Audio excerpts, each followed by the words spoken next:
Hey guys, it's almost 2014. You're right. So I don't know if you've been having this thing, but you've kind of been thinking back on what games came out this year. What was the Hmm. best one? And we figured out some sort of way to open that up to our users, and I want you guys to explain it because I still am a little fuzzy on where they should go and what they should click and what's eligible and whatever. But there's a survey. It's an official thing, and go vote. What's going on? Right. Let me direct you to John. Why me? Great.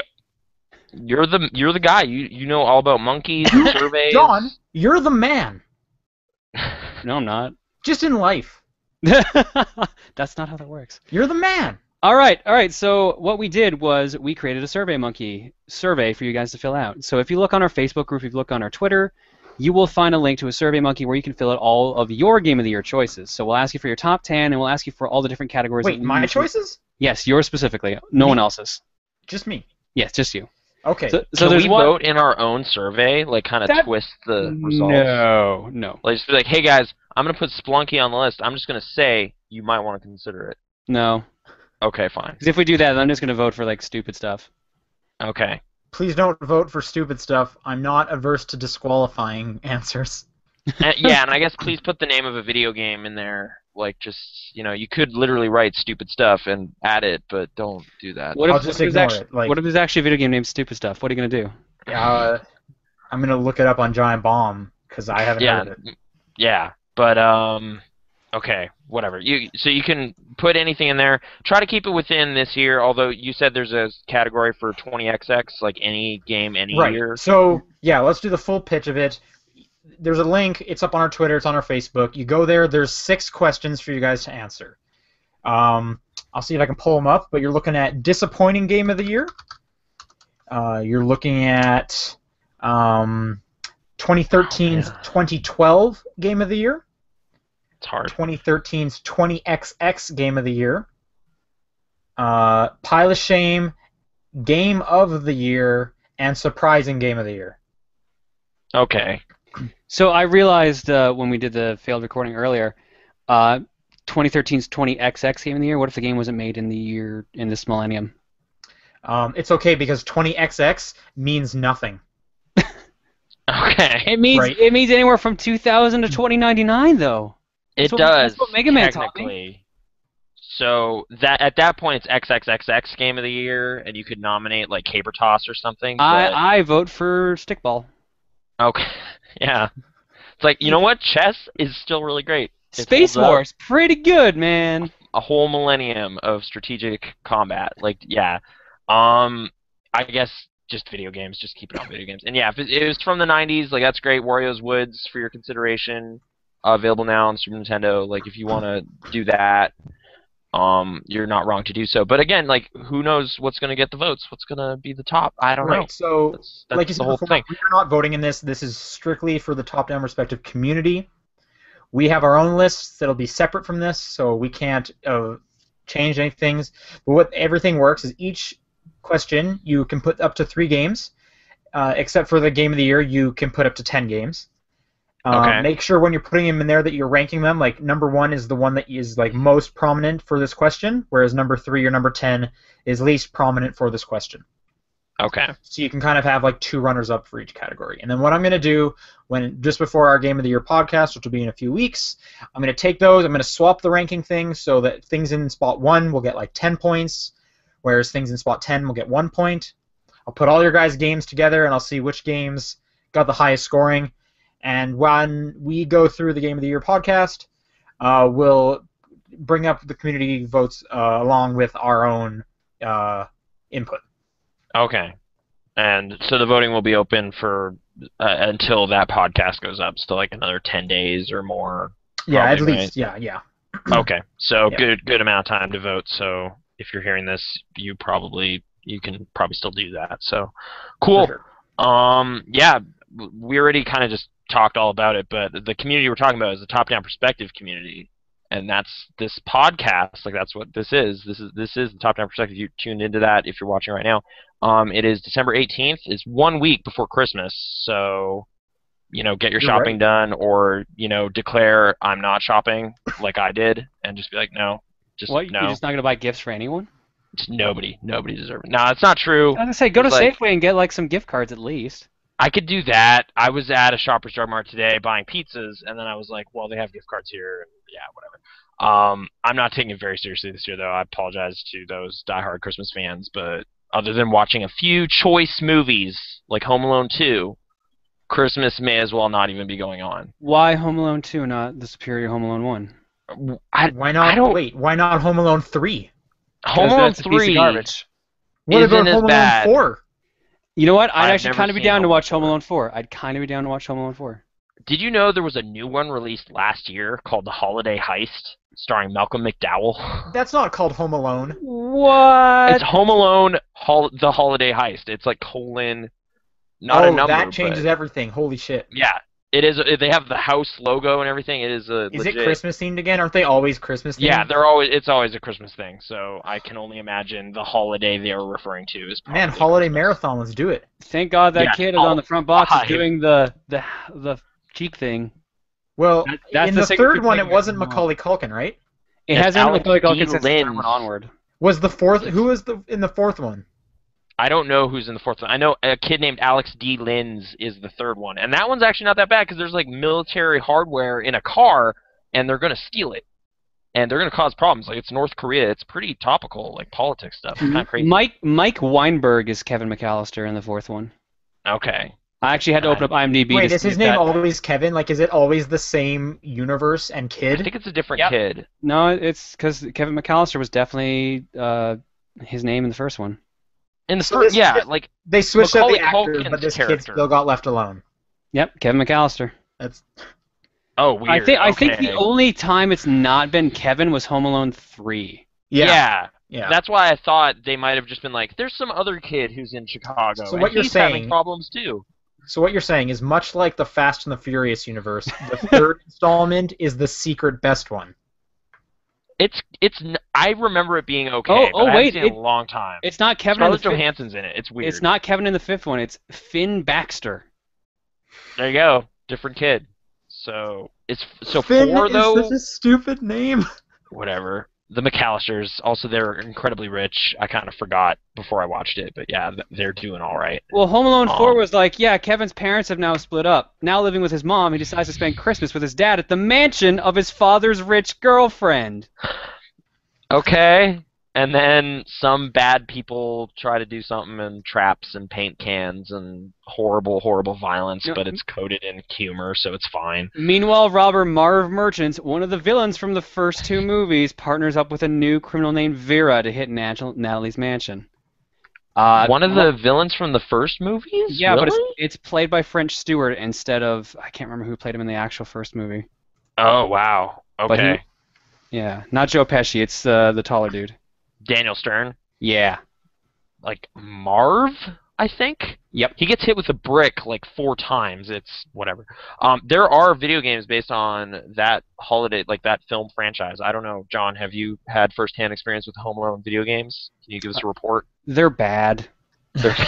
Okay. Wait. Are they bad from Home Alone standards, or are they about equal? They're bad from video game standards. Okay. Okay. But so you're did you saying if know I there's love a- Home Alone, like, non-ironically, these games might be okay? No, Okay. Alright. Okay. they're I pretty guess bad. final Home Alone video game fact, there's a PS2 game that only came out in Europe, and I kind of want to play it now. But that's it for Home Alone video games. Let's get on to like actual video games we care about and have played. I'm going to start with John, because there's some weird stuff on your list. Actually, there's one weird thing on your list, and I want you to talk about it. All right, well, So- first off, hi, this is the Top 10 Perspective. My name's John. I already did that. I didn't introduce the names, though. You're right. That's John. This is John. And Hi. Sean is here. Sean is over there. I had to brush my car off 3 times today. Nice. It was a crazy storm today. It just would not stop snowing. Apparently, I had we to broke. brush off the box of beer I was carrying home like 4 times today. It was crazy. Apparently, this December's had the most snow out of the past 112 years or something like that. I did see over a century, so that checks out. Wow. Yeah. And we've still Wow. got like 3 weeks or 2 weeks to go. So White Yeah. Christmas probable. That was kind of the forecast, but Apparently. Watch it be like all melted and completely brown on actual Christmas Day. and then it Wouldn't just mind snows that. again on Boxing Day. But okay. Hi, John. Sorry Hi. for not introducing you properly. How dare you? Yes, video games. Which Video ones? games. All right, so since Game of the Year discussion is coming up, I've decided I was going to play through a bunch of Game of the Year games, starting with The Flintstones, The Rescue of Dino and Hoppy for the NES. All right. Yeah. Okay, hang on. Man, I was like going to make that kind of joke, so you got to go first. What? Who the hell is Hoppy? I think that's like Barney's pet dinosaur that they get is he later. the green one? Yes, Is he green or yellow? something like Okay. that. So their Okay. Dino is Hoppy. I didn't know that, but that sounds fine, I guess. Do you play as them dinosaurs? Well, you're No, rescuing. you're saving them. You can't. Yeah. Oh, right. Okay. You're not one trying to save the other. They have been kidnapped. So you're going to go rescue your pets, kind of like that Mickey Mouse It's not the game. rescue of Dino or Hoppy. I only need to save one, really. Barney's been kind of a dick lately. No point in saving his pet. Well, it's like whoever you choose, the other one gets kidnapped, and you got to go, okay. Who kidnaps him? Is it like that alien dude, or is No, that's the Great Gazoo. He's on their side. Okay. You're gonna love this. The dinosaurs are kidnapped by Mr. Baxter, a rich CEO from the 30th century who traveled back in time in a time machine to kidnap dinosaurs. All right. Wait, is this the Jetsons guy? He's one of the dudes from the Jetsons supposedly, Okay. Wow. but he's not like the main guy. He's not Spacely or. Oh, anyone like that. Spacely. Okay, I forgot his name. I was thinking, are we talking about that guy? Because that would be pretty incredible. That they incorporated time travel into this already. This sounds pretty great. Is it pretty great? It's Is not this- that bad of a game, but I mean, like it's an indicative game of that kind of time. It was from Taito, so it was just like a standard like beat 'em up, or not beat 'em up, platforming type action game. Okay. Do you have a club or anything though? Are you beating up Yep. anything? Or That's your main okay. attack is the club. Can I play as Barney in this game? No, but you can find him and have him join your party. Can you shout Wilma? No, there's no dedicated Wilma button. I was really sad. Okay. You do find Wilma though. Okay. You Again, also that's fair play compromise. basketball. What's the tiger's name? The floor mat. No, because Yeah, at they the end just- of the Flintstones, it's the tiger that kicks Fred out. Right? Oh right, Yeah. no, I don't know. I think that's just their cat. It's I don't just- know if he has a name. Yeah, they throw him out at the end of every episode, and then he turns the tables, and then it's over. And yeah, I don't know. I think Are you the looking cat, this up? I think I'm the looking cat it up. actually only shows up in the ending, in that ending credit scene for the Flintstones. Weird. Oh, I think I found the name. Did it actually have a name? Yeah, the name of Fred and Wilma's pet saber-toothed tiger is Baby Puss. Oh my god. All right. Of course. Hanna-Barbera, timeless classics. Instead of Snagglepuss, Baby Puss. How many other Flintstones games have you experienced? I want to say I might have played a SNES one. Does that I make played the sense? movie. I played the movie tie-in one, which is the SNES one. Yeah, the John Goodman, Were you gonna say Jeff Rick Goldblum? Moranis. Yeah, I was like Jeff Bridges. Like I don't know. It's just all wrong up there. But Those okay, all yes. sound amazing to watch, though. To be fair, Yeah. Jeff Bridges I thought Goodman is was- Fred Flintstone. Yes. and he's just the dude. He's just the dude from that movie. hmm But prior to that, so it'd be kind of like that's why he was cast, but that didn't even happen. So okay, alternate timeline. So Flintstones, pretty great, I guess. Did you beat it? Like, did you play through the whole thing? Or? Yeah, I beat it. It was a short game, so I just decided I'd beat it. Okay. You platform around. Like the one weird thing about the game is that you climb ledges, but you have to do it in a really weird way. You jump towards a ledge and then hold down the A button, so you swing on the ledge. Then you have to press up to climb it. Okay. But if you let go of the A button, even if you're already on the ledge, you immediately fall, even if you're holding up and halfway up climbing it. Oh. So Okay. it's a little bizarre. But also, you play basketball, and if you win these basketball With what, games, a rock?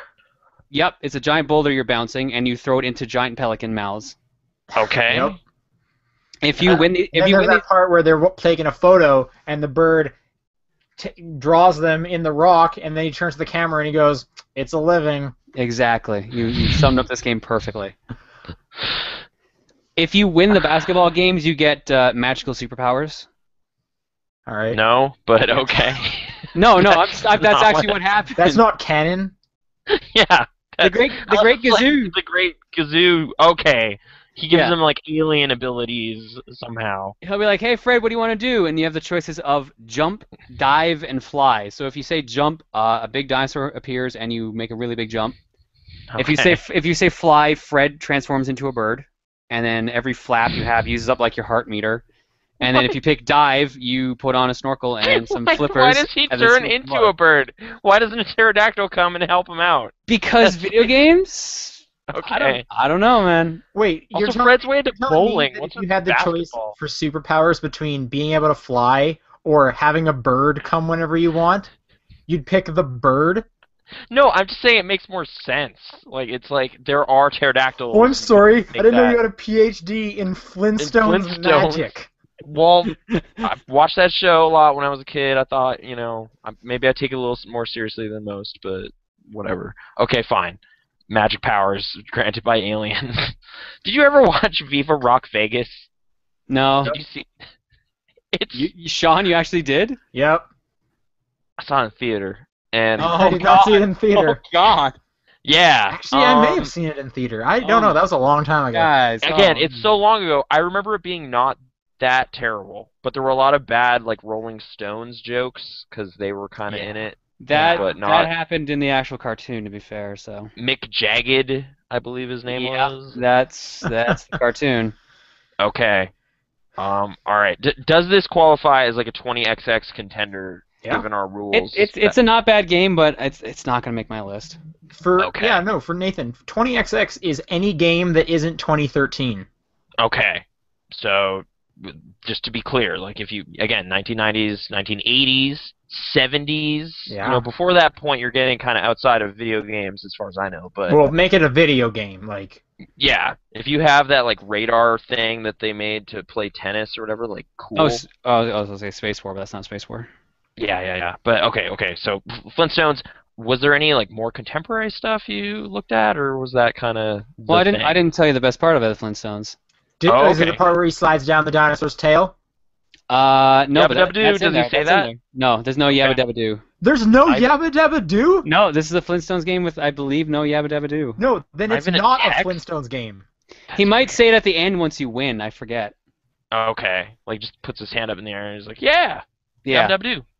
I saved my I'm dog. telling you, Like no Fred's- Yabba Dabba Fred- Doo, Fred's a nobody's silent having a protagonist. gay old time. Fred is a silent protagonist in this one. What? The whole time it's in the But song. you spend like 90% of the game running around trying to find pieces of the Great Gazoo's time machine because the dude from the future blew it up. And Okay. then once you build the time machine, you travel to the future, and then you meet George Jetson. Wow. That's pretty good. But he's There like, was that hey, crossover Fred, I movie. haven't seen you in a long time. Is he like the Leonardo da Vinci of Assassin's Creed 2 and he gives you like sweet weapons or something? No, he just tells you to use the elevator to go find the dude who stole the dinosaurs. Okay, well, alright. Advice. Does he explain what an elevator is? Because that No. would probably freak Flintstone out. No, Fred was totally cool with it. He just jumps in and he's good to go. There's no culture shock at all. It's just like, yeah, whatever. Well, This has because happened before. this happened after the Flintstones met the Jetsons, so Exactly. this Like, is there's actually a proper timeline. This fits in the Flintstones. I love chronology. that is great that it refers to that movie as canon. It's like Yeah. I met you before. Remember everybody? It's like damn right I do. Saw that movie.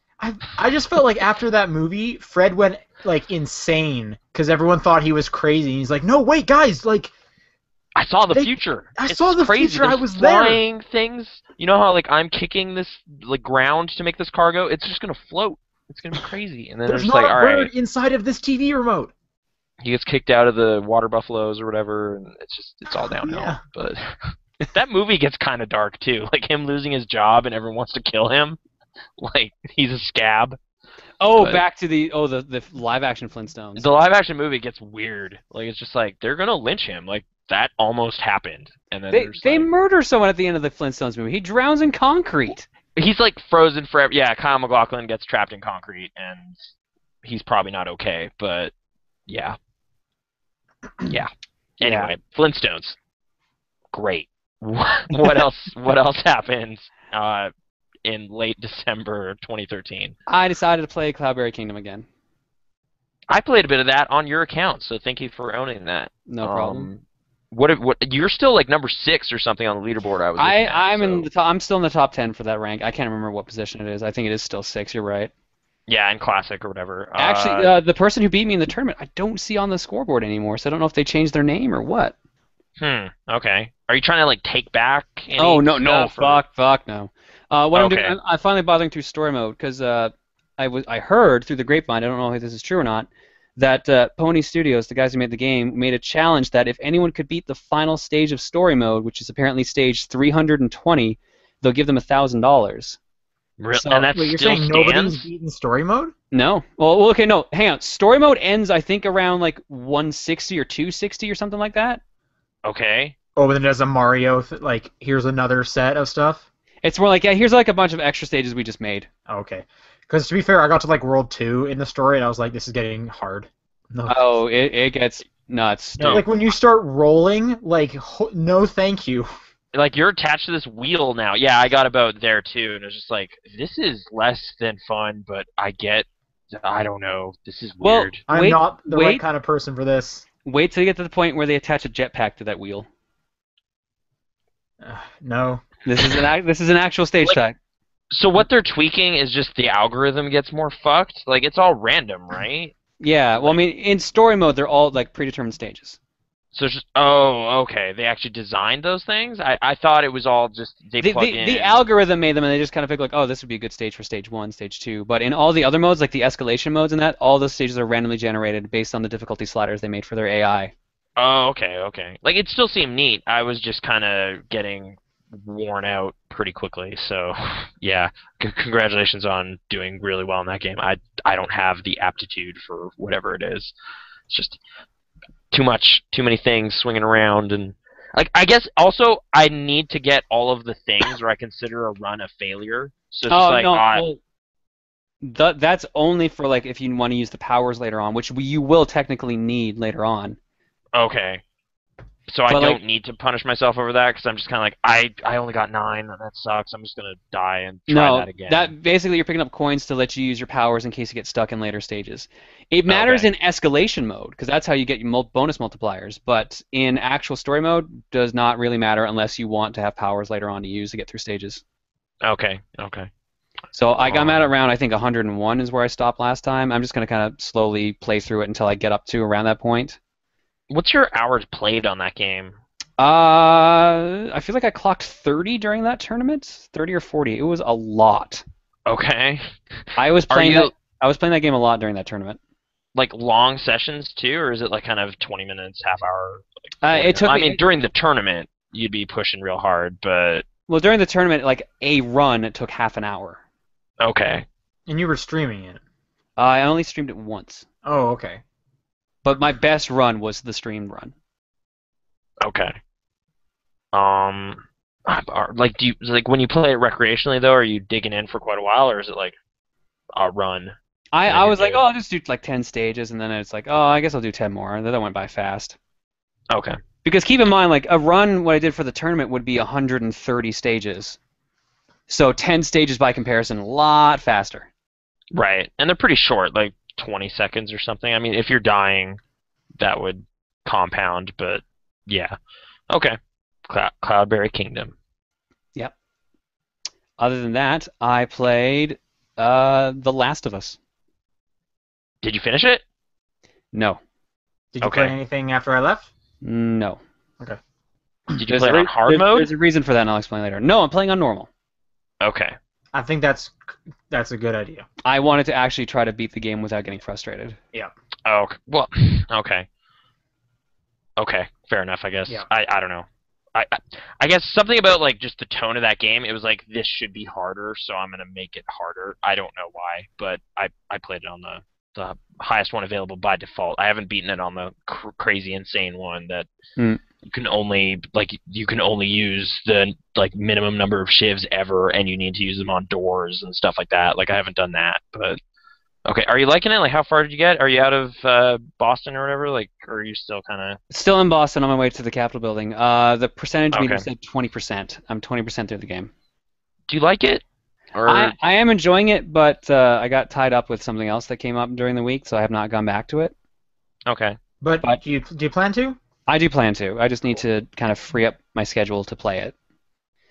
Plus, and figure out what games I want to try to at least play enough of that I can have them in my Game of the Year discussion. The chat points out, Sean is so happy about this. And you know what? I am, because I was there, and he wouldn't have started it if I hadn't said, hey, you should play this game. Yeah, the thing with the playing through is Sean came over and we were just hanging out playing games. And then he was like, hey, do you want to start The Last of Us? Like, I'll just sit and watch. I'm like, are you sure? He's like, yeah, no, I know it's a way to get you to play it. I'm like, all right, cool. So I sat down and played for, what was like 2 hours, 3 hours? It was about 2 hours, maybe 2.5. Hmm. Yeah. And Sean got that game. The game has a great intro. That intro is pretty good. I will give it that. But I hear you played another game with another great intro. Yes. Besides Last of Us, the game that's been preoccupying my time all this week is Saints Row 4. So I've been. Thumbs up, man. Yeah, thumbs up. Oh, that intro is so good. I just love everyone thinks you're dying, and I just love that. Well, I just met you and everything, but you seem nice, I guess. Oh man, I'm gonna miss you so much. Yeah, I like it. That game was so ridiculous. So I'm streaming this live on my Twitch channel with my buddy Patrick Pico, and we are tomorrow, which might be today if you're not listening to the live version.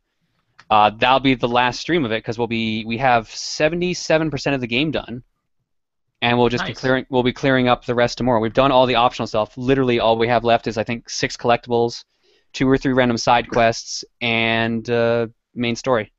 Cool. Okay. Have you gotten to the point where a John Carpenter film that prominently features Keith David is key? I'm about to do the missions. What's the mission called? And the day after, or something like that. Okay. I'm gonna guess maybe you haven't seen the thing yet, then. But there's. Are you talking about the thing you were talking about after the show last week, Nathan? Yeah, probably. Okay. John, 2-dimensional. Does that mean anything? Oh no, sorry. That hasn't happened either. Okay. Last thing we did was the Ghostbusters reference. Last story thing we did was the Ghostbusters reference.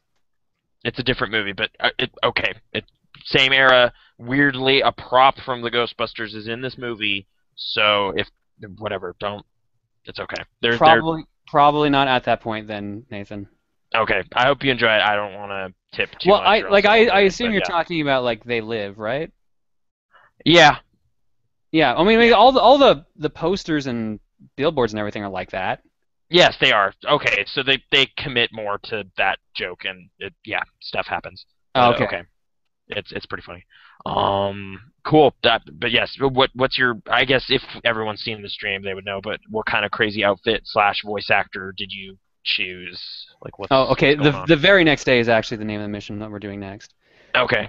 John chose the right voice actor. I chose Nolan North. For every game.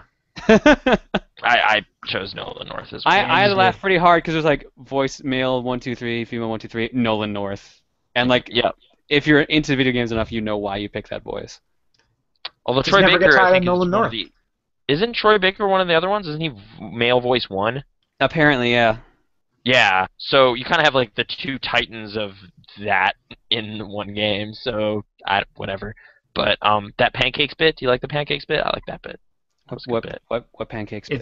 It's right near the beginning. It's near the beginning. You're in like the 50s and you're eating pancakes. Oh, that bit. Okay, the 50s bit was really good. I thought it was good, but okay. Cool. You've probably accomplished more in that game than I did already, though, by the sounds of it, with all the collectibles and stuff. Oh yeah, we've got all the clusters.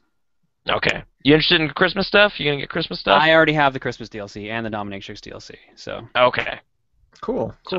So I will probably stream the Christmas stuff just to go along with it being December while I'm streaming. Okay.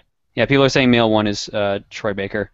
I don't know what it is. Like, I'm enjoying playing it co-op. It makes like getting all the clusters and collectibles so much easier. Well, but that part's like a lot of fun.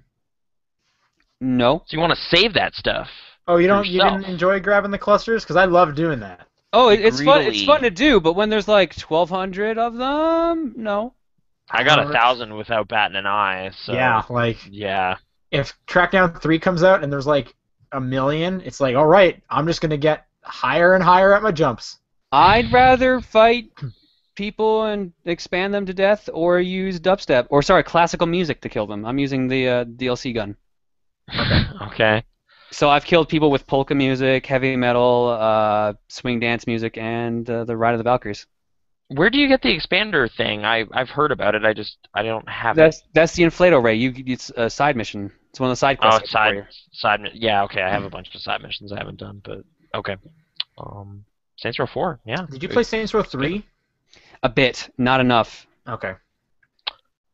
So like that'll probably boost it a lot on my top 10 list at the end of the year because like all the jokes that were probably stale from Saints Row 3 aren't on me. Right. So Right. Yeah.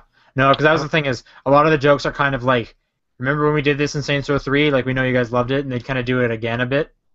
Yeah. They're weirdly referential with their like lore. There's like Saints Row 1 pulls in that Saints Row game. 1 and 2, all the other Saints Rows get referenced a lot. Yeah. Like it's just like, okay, like I played all these, but it's really weird how seriously you're taking it, but that's kind of great. So Well, serious I don't know is how a loose term to use there. Well, sure, but they're at least like bringing back characters and that they factor into like how a character feels. And I don't know. All the Shondi stuff was kind of weird, but yeah, like that. What's that DJ's name or whatever? He's got a Rastafarian hat. Like her ex-boyfriend? Yeah. I cannot remember the dude's name. No idea. But yeah, Okay. no, that's referencing Saints Row 2 pretty heavy. Yeah. Also, I don't. Yeah. Did you guys both played through it? How many glitches did you guys keep bumping into? Because I kept bumping into a ton. Like actual or like the weird glitched out looking dudes that are on purpose when you're near a hole in the world or whatever. I was shopping in a store, then fell through the floor. Okay. I didn't have any that's a breaking straight up stuff, glitch. no. Yeah. No, I would be like shopping or hacking and then dudes are attacking me, but that's No, just no, the that's game, normal. That's so- because alarms go off during the hacking. I had one complete hard freeze, but that was the first time I loaded it up during like an early cutscene, and I was like, "Oh crap!" And then I restarted it and never had a problem ever again. So I had my dubstep music playing nonstop even when I wasn't firing the gun. And in fact, Oh. I could change the settings on my gun and play both songs at once. But because Okay. because you're playing co-op, whenever the other player uses the dubstep gun, their music goes away. So my other player lost all his music because my dubstep gun would not stop playing music. I'm wondering if some of this is co-op related because I never did that ever. So Yeah, there was another mission where you had to throw like these enemies through like a portal. I threw Okay. enemies. Oh, I threw enemies through the portal and they went through it and just bounced off the other side. Oh, it didn't register? That Yeah. sucks. Weird. I've had a lot of really janky stuff happen. Okay. Like if the game does not properly glitch like every hour or so when I'm streaming the game, something's up. Weird. I did not have that. So I don't know if it's just co-op or not. I think there's even I think actually the other guy picked up a bunch more clusters that I don't have counted. So I don't know if that's a glitch or not. But it's a like shame. What yeah. are you playing it on PC or what are you playing it on? 360, 360. which I did hear was technically the worst of the 3 ports. Okay. I did 360. I didn't have as many issues. Weird. So maybe if I play single player, it'll be perfectly fine. I don't know. Okay. I don't know. I'm still having a good time with it. Cool. I also played a bit more Payday 2. And just checked back in with that. Continuing that up. Yep, having fun with that. Cool. I now have the ability to turn soldiers or guards against their companies and make them join my side. That sounds awesome. Like, so you're just like, I'm gonna cut you into this heist. Like, let's do this. Is that kind of the pitch, or like, how does that? You just sense? kind of like yell at them, and then they kind of get Stockholm syndrome, and then they just join your team. Okay. I think the Okay. narrative concept is hypnotism. There's actually one setting literally called Stockholm syndrome where like if there's someone nearby, like someone that you took hostage, and you get downed, they can actually walk over and save you if you interact with them. Okay. Cool. Like, Although I feel I bad saw there for was a you. Christmas pack for this game. Like, there's a Yep. Santa face and whatever. There's Did you a get Santa that? mask and everything. I haven't joined the community, but once I do that, I will have that. What are Okay. you playing Payday 2 on? Computer. Okay. Okay. Cool. Is that it? Yep, that's it. Okay. Sean, what's been happening over there? Tons have been happening over here. Okay. I played through all of Attack of the Friday Monsters. What is that? This is a level I don't 5 joint eShop. They had a sale this week. Okay. It's basically just I don't know. It's just the gameplay is essentially you walk around this small little village, chatting with other people that are in it. It's pretty handholdy. It points out who you need to talk to progress the story. But you're in a world where monsters attack the place every Friday. Like that's just part of life. Like they just know like Friday comes along, that's when Godzilla comes through here. So get ready for that. Okay. It's kind of lighthearted. What I really liked is a lot of there's a bit of voice acting in it, and it's all Japanese, so it just kind of it felt like I was watching an anime almost, because everything was subtitled and whatnot. Would you say it's kind of an interactive novel kind of experience? It's basically, there's a small little mini game that's very similar to Rock, Paper, Scissors, but with a little bit of a twist, which was kind of interesting, but it's pretty optional. Yeah, I don't know. I wish I liked it more, but there was a couple things with the story where they jumped ahead, like they were trying to go through too fast, or they just made some weird assumptions. Okay. Does a 3D, like, I guess just standard 3DS question, or? I would say I wasn't a huge fan of the 3D, because for the most part, a lot of it was just like, we're going to put some of the elements that are flat drawings in front of you. It didn't really stand out. I actually ended up playing this game pretty with the 3D like off. diorama kind of thing, or kind like of layering, a little bit, but nothing like Coraline. great. Okay. So actually, yeah, I played with it off. How that much game's was it? normally Like $8. It was $5. I definitely don't think I could recommend a full $8 purchase. $5 was even pushing it for the enjoyment I got out of it. Okay, that's a shame. But if you're looking for something lighthearted, if you really liked like Cherry Tree Comedy Club, it's pretty much the same gameplay for the most part. You might be interested in it. Okay. I think I like the name of it more than I like the game. It's kind of sad, like the Layton Brothers thing, or what was it, Layton the Junior? Brothers. Yeah, you didn't really like that one either. Like it sounds like some of the side level 5 projects are a little flaky lately. Right. That's too bad. Yeah. Okay. Are they just doing like a holiday sale over there, kind of thing? Like I don't know what it was. It 3DS? was just a week long of a few of their eShop games. Stuff's on sale on the eShop every week, so Yeah. usually it's not the best stuff, but there might be 1 or 2 gems that are on sale. Okay. I just never check that store, so maybe I should do that. Every Thursday around noon our time they update. So. Okay. I played through the majority of Crimson Dragon. There should be a review up probably tomorrow is when I'll finish that on Comic Book Bin. If people are interested. Okay. That game sucks. I hate it. I saw you hated the voice acting, or at least voice it was acting is so extremely bad. lifeless. Speaking of which, I didn't even mention that in the review. I need to add that. I gotta make a note. Okay, just 'Cause that was like terrible. lifeless performances. It's just like no one cares about their lines. Like, it's Not just at all. Like people are dying, look and it's out just for like, that. ah. It's like, really? That's Yeah. your death scream? Yeah. Yes, that's how much I care about what's happening. Yeah. That- that game that's looks a pretty shame. ugly. Okay. It's set up so there's like 8 different areas. Then you'll go to each area about 5 times, so you see the same area like multiple times. Nothing changes. It's just, this is the water world, so there's water around. I hope you enjoy flying around water. And now the next 5. Did the pay-to-play stuff kind of get up in your face? Because I heard that was a little gross. But No, actually, there is microtransactions. Easily avoidable. I did not have to. It's only if you go in the store, and then you have to specifically say, hey, I want to pay for these in jewels. I want to buy some jewels. But you get so much currency in that game, it was never an issue. Okay. And it's like a $20 download game? Or something? I didn't look into the price of it exactly. It is a download game. Okay. The best part about it is, I guess for people who don't know, it's basically Panzer Dragoon or Rez. It's a rail shooter. You use the right stick to hover over the enemies to lock on. And you shoot it. It was my first experience with rumble triggers. Those are pretty cool. I like those. So the thing I did like about it is you get to customize your dragon quite a bit. Like the dragon will level up, and you can evolve your dragon. Okay. Which that was pretty cool. You can teach it new moves to use. You can also hire wingmen, which is just like another dragon and dragon rider that will help fight with you, and you have to purchase them, and they'll just be copies of other people who are playing Crimson Dragon. So you'll get like a dragon named like 420 Blaze Master or whatever. You know what I mean? Nice. I didn't specifically have that, but you know what I mean now, right? Right. So like So- dumb gamer tag dragon. It's like a ghost of your customized dragon then, kind of like it's. Well, it'd be like a ghost of theirs, and it's not copying their moves. It just copies their skills. So you get a dragon that's as good as they currently are. Okay. And those join you. So that was cool. Social feature, I guess.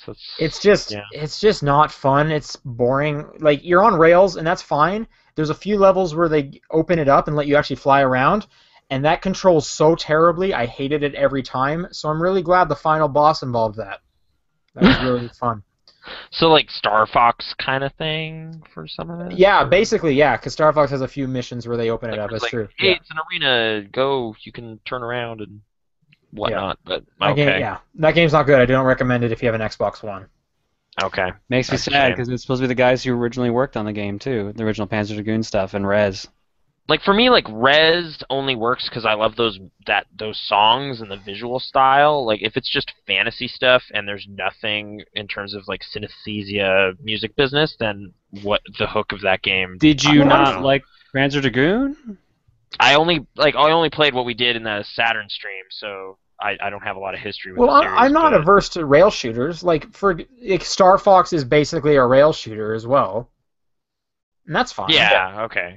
It's just this is I just did so play through uninteresting, that a and bunch, there's yeah. even a problem of knowing like what is a good thing I can touch and what isn't, because there's so many like fireballs and glowing orbs flying over the place. I barely knew when I was supposed to dodge. There's some environmental cues that it's like, okay, don't run into this wall, but sometimes you can run into the wall, so it's just kind of a mess. Yeah. Okay. So like check for the review, but it sounds like you already know. Not the most positive, yeah. Don't check that out. Yeah. Then I Okay. played some Dropchord, Double Fine's iOS music game. And I really like Dropchord. Dropchord is a think I ton have of it here. fun. I think it controls really nicely. I know, Nathan, you played this earlier in the year. I played the iPhone one, yeah. Right, I was playing on the and iPad. I'm not very good at it. Like you were calling me out. You were giving me some business on Twitter. You're just like, you suck, and I was just like, all right. I never was going around being like, guess who's the drop chord master? Like I did bad at the PAX tournament too. Like it was just like I'm getting overwhelmed. Like I agree that the control schemes are like really intuitive. You're using both fingers to kind of touch. So different you're moving a orbs and line. whatever. Like both fingers are each edge of a line, and you need to touch things, and you need to avoid other things. Right, but you can't let go to a dodge, right? That penalizes you. You lose your multiplier, I think. I don't know. I never really tried that. The only time I let go is when I had to do a swipe. Right, but I guess it would be like when there's a bunch of like obstacles. I just be like, well, and that's just like, no, don't do that. I'm just like, I know if you now take- there's no line. You can't touch me. Yeah.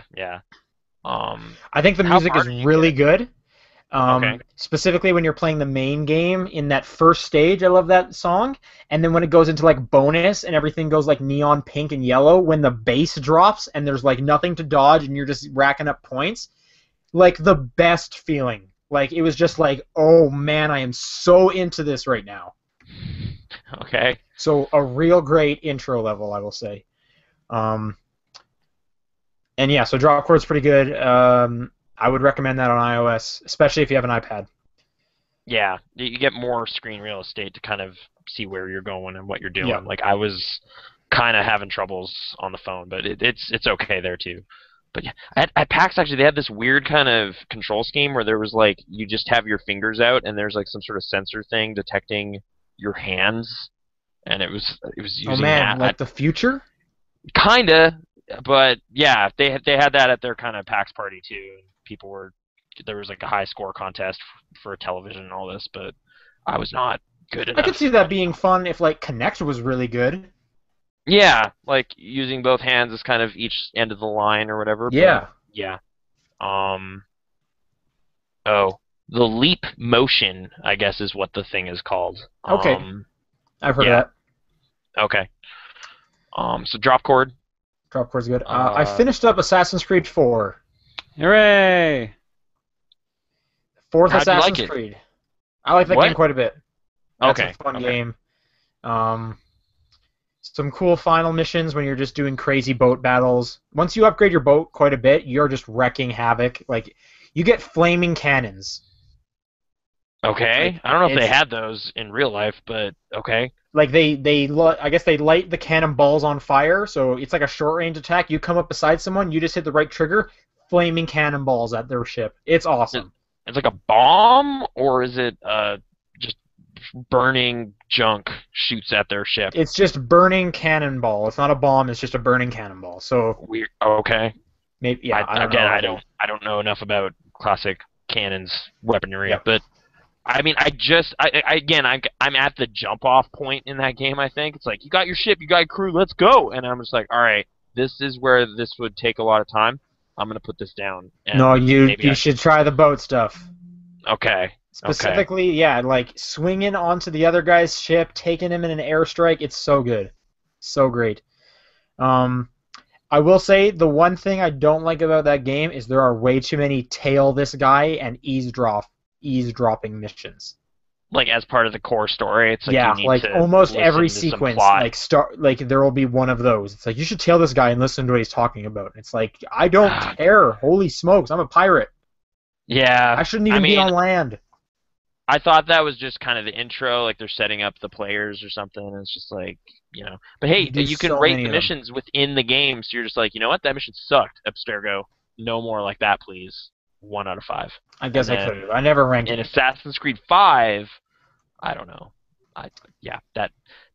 Does the plot go anywhere? Like, does it pay off in like a larger, if you care about the Templars and that whole nonsense, or just play for pirate? Not really.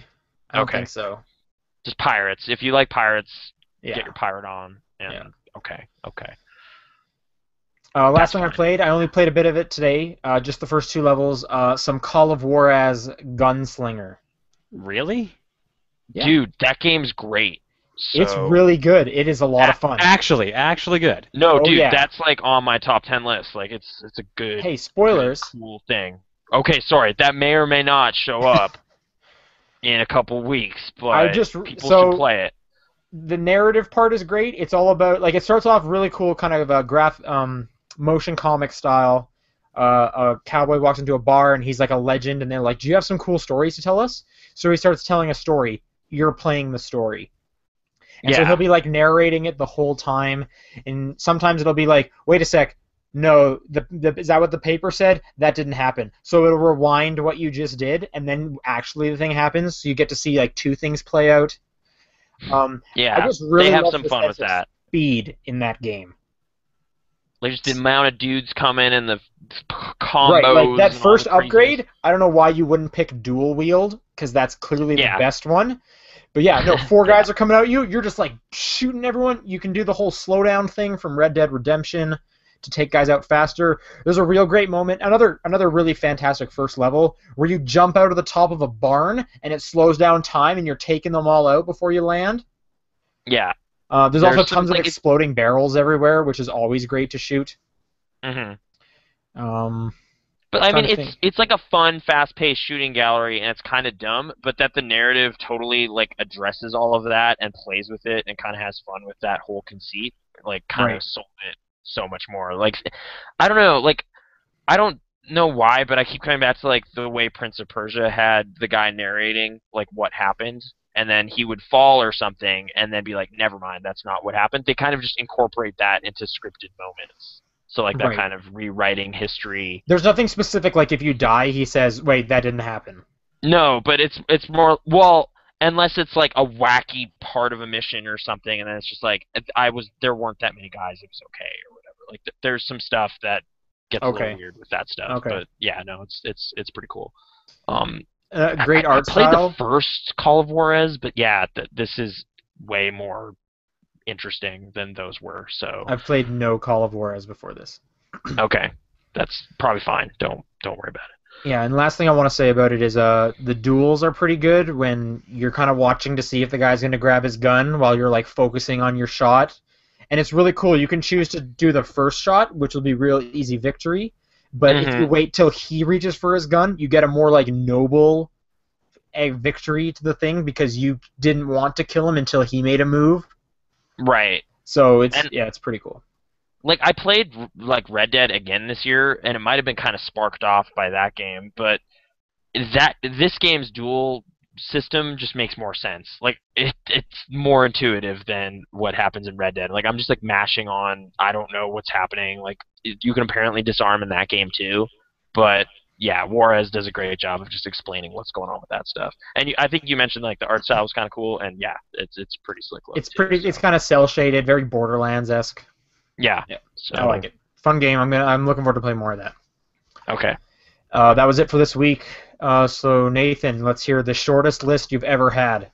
Yeah. There's a kind of like secret thing on that list that really took up most of the time, but I'll get into that. So Legend of Zelda: Link Between Worlds. I started second quest, and you lose like 2 hearts for anything that happens. So Wow. it's really frustrating having all your stuff repossessed all the time. Like it's just like I shouldn't have rented all that stuff because I walked into a bat and then one of those green things hit me, so now I'm dead. So great. And then you just go and like, here Razio, here's like a couple hundred rupees again, and then you head back out, and it's just I don't know.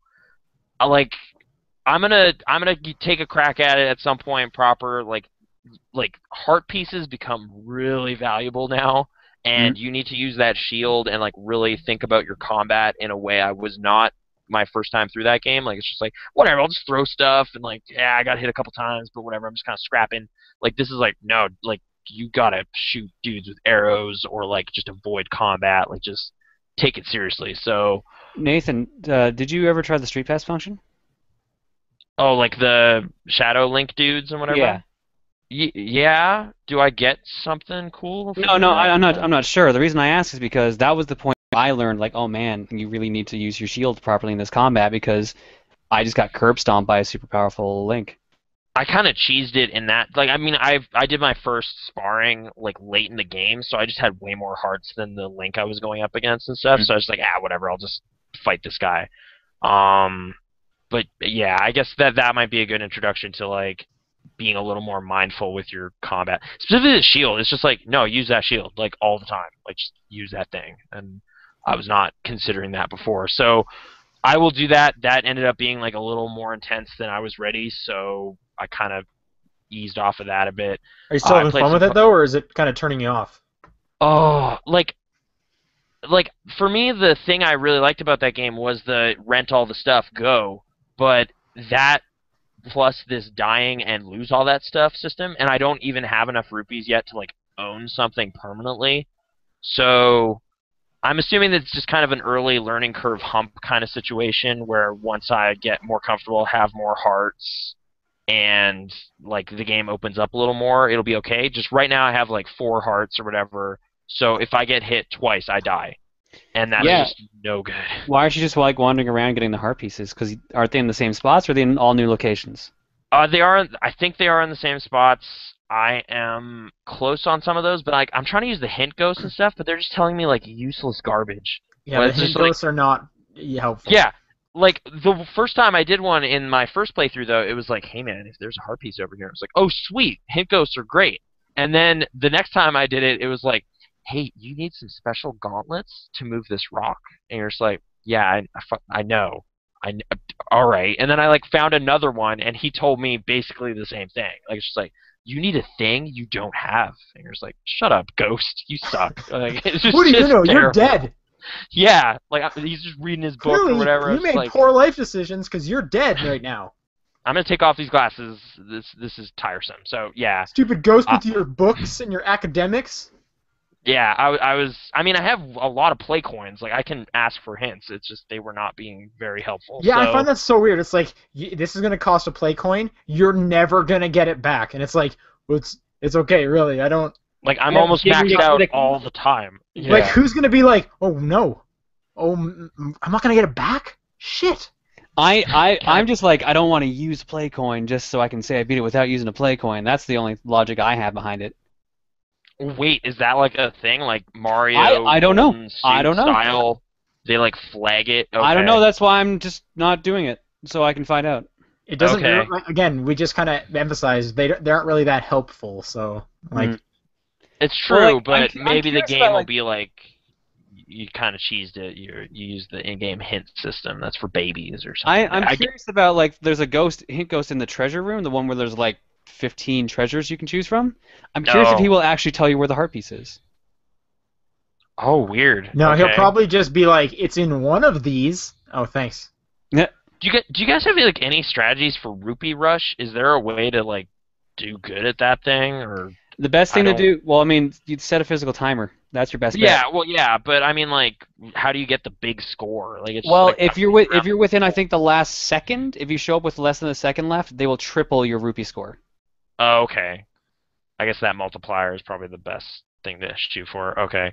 Like, can you get a heart piece in that, or is it just no? It's just rupees. Like, I think that's what you get for having over 100. I might be wrong in that.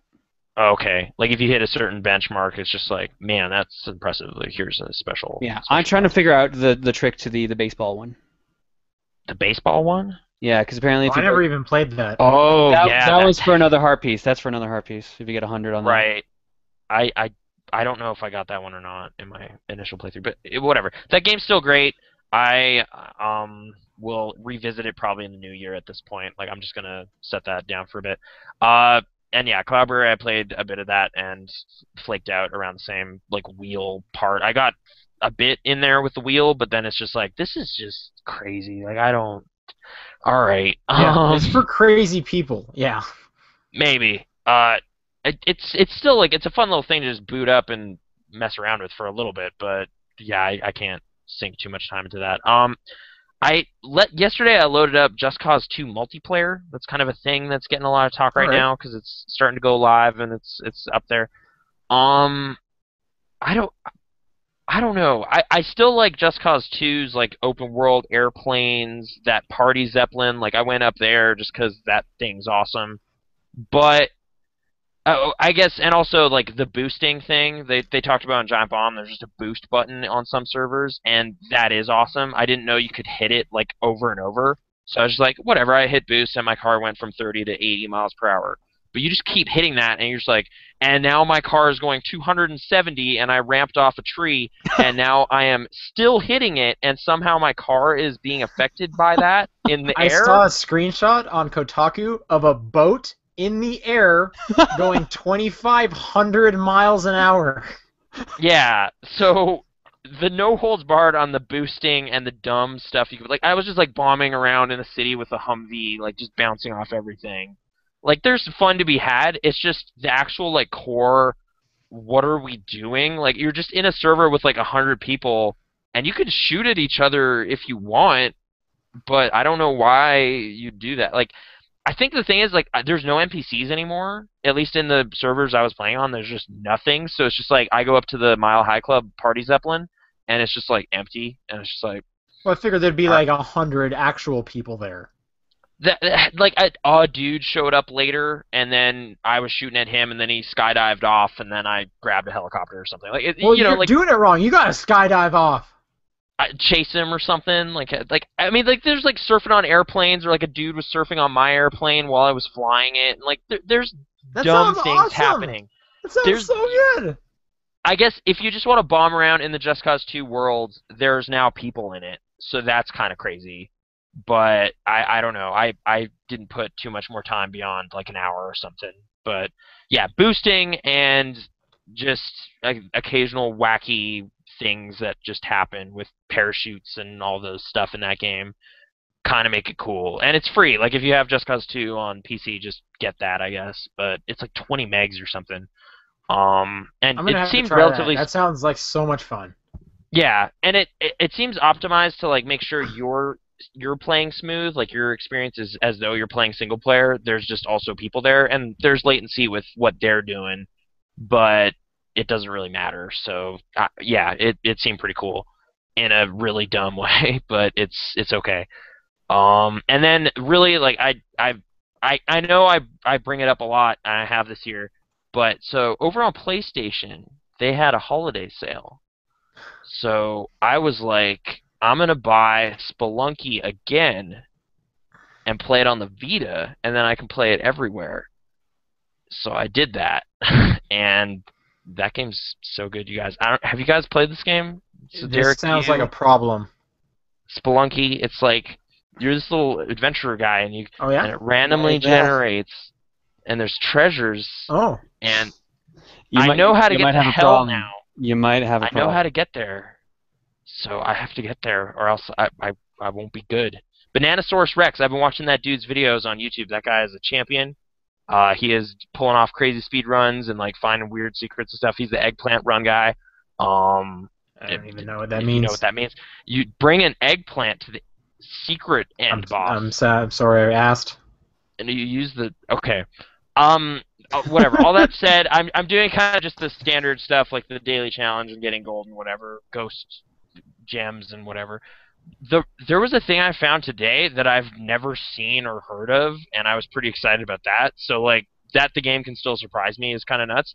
If you throw a damsel and they get stuck on like one of the gob things on the wall, and then you jump on it, it will eat you. And then there's like a secret other place where you're inside the stomach of some giant monster.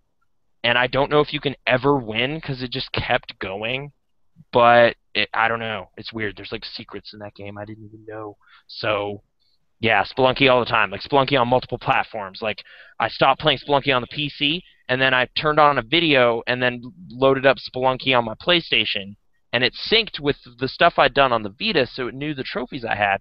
It's awesome. So it's awesome, you guys. It's really great. It's so good.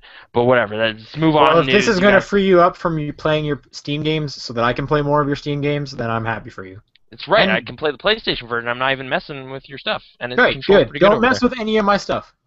Yeah. Yeah. Okay. Fair enough. I think next year we're gonna have to start support for Nathan. I kind of just love it a lot. Like in a way I haven't with a game for a long time. We know, but you know, people who get interventions don't think they need one. Well, all right. It's okay. It's just a really well designed game, you guys. It's really cool. But yeah, I get into co-op or something to. Anyway, let's move on to the news. There's not that much. I mean, it's almost Christmas, but Nintendo dropped a bunch of stuff apparently. So, Sean, why don't you take it away? Sure. Well, we'll start with Nintendo since you mentioned it. There was a Nintendo Direct this morning. They actually talked about some stuff worth talking about. Okay. Yeah, it was a surprisingly good one. Yeah. So Bravely Default is still a game. Yep. And apparently it's still really good. What? Everyone's been basically okay. Bravely Default has been marketed basically as a return to traditional Final Fantasy RPGs, like Final Fantasy 5, 6 era of RPGs. Okay. Apparently, it's like critically acclaimed in Japan, and it's getting a sequel, and we're getting the updated version of the original game in January or February. I think they actually dropped the release date. Just quick thing from the chat. Apparently, the worm monster thing you were talking about does have an end, and you unlock Super Meat Boy. Oh, weird. I got like a. I don't care. I want to talk about Nintendo. Okay, I unlocked a new character in there. I just haven't really looked at him yet. He looked like he just had his flesh off or whatever, but maybe that is him. I didn't take a closer look. I'm gonna load it up right now. Continue. Damn. Okay, yeah, Bravely Default, they announced sleep points. I don't want to talk about Bravely Default. Stop playing Spelunky. Is he actually? I just saw him pop up on Steam. Oh, I just didn't see it. I need to. Well, I guess while we're bringing up Steam things, apparently from earlier question, I played 40 hours of Cloudberry Kingdom. 30 during the tournament. There you go. All right. Well, Let's talk who's about got a actual platforming announcements. problem First video now? that Nintendo showed was called Hyrule nice try, Nathan. Warriors. No, it's like I'm at 32 hours. Whatever. I'm not even that. On I this did it platform. all for a competition. Okay. I did it all for you! It was for you, Nathan. You just don't look at me like you used to. I did it for love! All right. How about that Hyrule Warriors? Yeah, so Zelda mixed with whatever Warriors was. I didn't... Dynasty There's Warriors. a franchise called Warriors? Dynasty Warriors. Oh, okay. It's Tecmo Koei. It's mixed. It's a Zelda version of Dynasty Warriors, but it looks to be single player. It looks like a much faster combat kind of Zelda game, yeah. But it is not part of the core Zelda universe, they said. Well, because then they can just do whatever the hell they want. I guess, yeah. So that's Which what I'd rather that. I much rather that. Something completely different. Yeah. So is this the Pokemon Conquest of Zelda games? Are we really going to use that comparison? I was going to We say. like that game's game, good. so I like that game. All right, fair enough. Then I'll back off. Then yes, it is. All right, cool. They also they showed more Kirby Triple Deluxe. I guess the new announcement is there's basically a Smash Bros mode in that game for the different Kirby abilities. okay. Which that The doesn't Kirby seem, and that seems like an Hal okay idea. Wait, are what two is it? buddies? So they showed it's basically Smash Bros and how it plays, but each character is a different Kirby ability. So you can be like Sword Kirby versus Fire Kirby, and you Oh, just battle. That actually sounds pretty cool. It seems okay, yeah, for sure. They announced a new Yoshi's Island game, so I guess this is not Yoshi's Epic Yarn. No, they announced New Yoshi's Island back at E3. You sure that wasn't just Epic Yarn? It was a demo that was there. I saw it. Okay, sorry. I guess they showed it off for the first time here. Anyway, it's called Yoshi's New Island.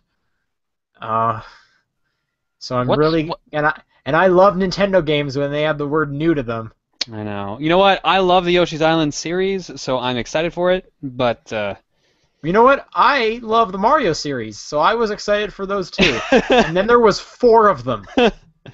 as long as they don't overdo it, that's the limiter right there.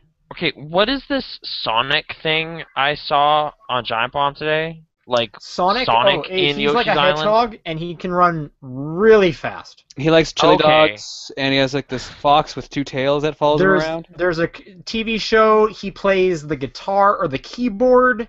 It's guitar. He plays the guitar. Yeah, his Then sister there's- was the keyboard, and his There's brother. Panic the Hedgehog. He plays the drums. Why do you remember so much about Sonic Underground? Sonic Underground. Their mother is missing. They're trying to find their mom. Everyone can relate to that. Where is my mom? And they fight people with music. Okay. There was some Sega Sonic Yoshi trailer that I'm Yeah. watching right now. There's a DLC for Sonic Lost Worlds where you go to Yoshi's Island. Okay. That's what I needed to know. And apparently Okay. they're coming out with Zelda-themed DLC for that game too. Oh, nice. They teased that at the very end. They also announced that the new Chibi Robo game that came out this summer in Japan, Photo Finder, is coming to North America January 9th. So that's the Chibi Robo game where it's like, hey, you need to find like a roll of toilet paper, and then you got to go take a photo of a roll of toilet paper. So that might be kind of interesting.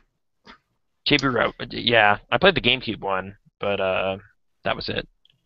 Batteries they factored in, I believe. Yeah. They announced a NES Remix, Which is already out. which came out today. Yes, Yep. out today now. That That's sounds. $15. What is that?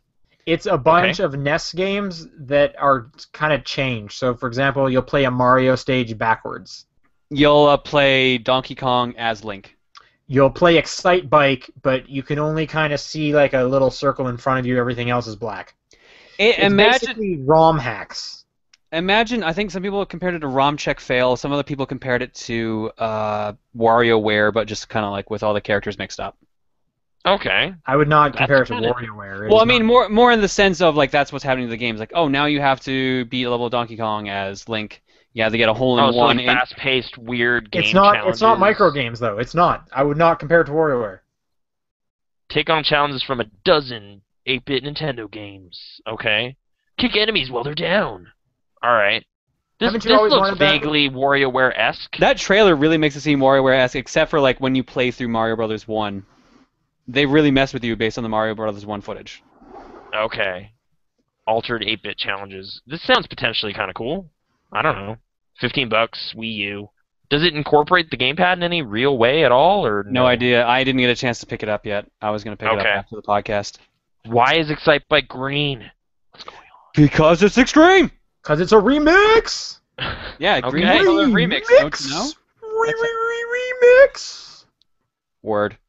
Then they announced Dr. Luigi. So I guess he caught up to his brother. He finally graduated from The medical parents school. are no longer ashamed of the one guy because both of them have a PhD now. Well, that's why he was never in so many games, because he was busy going to school before it. Oh, Oh, that's man. true. Yeah. So he's just like, adventuring on the side, but he's got classes, He Right. can't So do Luigi's all this Mansion stuff. is actually like, man, I knew Mario shouldn't have gone out partying because here I am having to save his sorry ass No, again. Luigi's I should Mansion. be reading books. He saved up the money from Luigi's Mansion to go pay for his medical school, which is why he's not playable in like a bunch of other games. He's doing this to pay for college, okay? That's what they all tell you. I got a dumb joke on this. So, how he only has only 100 seconds in new Luigi U? It's because he's late for class. He's got to hurry. There you go. Done. Yay! Done. Yeah, exactly. I don't know. Luigi. It's still his year. There's a new product. Oh, I said it was dumb. That reminds me, there's a new prize on Club Nintendo because of it. Yeah, there's a figurine. It's not out yet. You can pre-order a prize on Club Nintendo. Well, that's how you get like the platinum rewards. That's the same thing. I guess it's kind of Okay. like a pre-order. How long ago did they announce, last batch of Club Nintendo stuff? Because... It's usually July. Yeah, okay, so 5 months ago. Because our Majora's Mask OS, original soundtrack just shipped, today.